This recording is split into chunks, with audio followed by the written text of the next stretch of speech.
কিন্তু আমরা সেই ভোটটা দিতে পারলাম না। এতে আমরা খুবই ক্ষুব্ধ।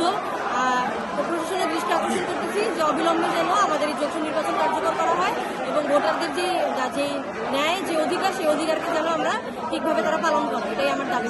এর মধ্যে থেকে একটা গ্রুপ এটা চায় যে যৌথ নির্বাচন যাতে কখনোই না হয় এবং এই জায়গায় সিন্ডিকেট সদস্য থাকা অবস্থায় যখন সিন্ডিকেট মিটিংটা চলে তখন সিন্ডিকেট সদস্য রোহিত স্যার নির্বাচন হতে পারবে না এটা বলে উনি সিন্ডিকেট মিটিং থেকে বের হয়ে যায়, এরকম খবর আমাদের কাছে আসছে।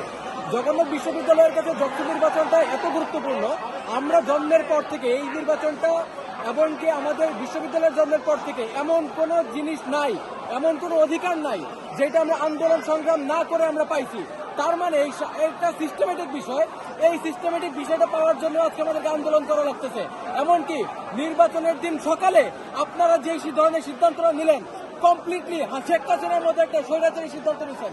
আপনারা আপনাদের নেত্রীর মৃত্যুটাকে একটা রাজনৈতিক বলয়ের ভিতরে ফেলে যেই জননেত্রী পুরো বাংলাদেশের নেত্রী ছিল তাকে আপনারা কলুষিত করেছেন, তার মৃত্যুকে নিয়ে আপনারা নোংরা রাজনীতি খেলা খেলতেছেন। তার মানে এই জায়গাটি বাংলাদেশের মানুষের স্পষ্ট হয়ে গেছে যে আগামী নির্বাচনে যে আসলে কাদেরকে ভোট দেওয়া দরকার।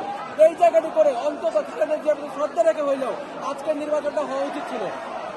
এখন যেটা তারা করতে চাইতেছে সেটা হচ্ছে শুধুমাত্র কালক্ষেপণ করা। আজকে আমরা নির্বাচন চাচ্ছি, যদি নির্বাচন 10 মিনিটের মধ্যে শুরু করা যায় 10 মিনিটের ভিতরে শুরু করতে হবে।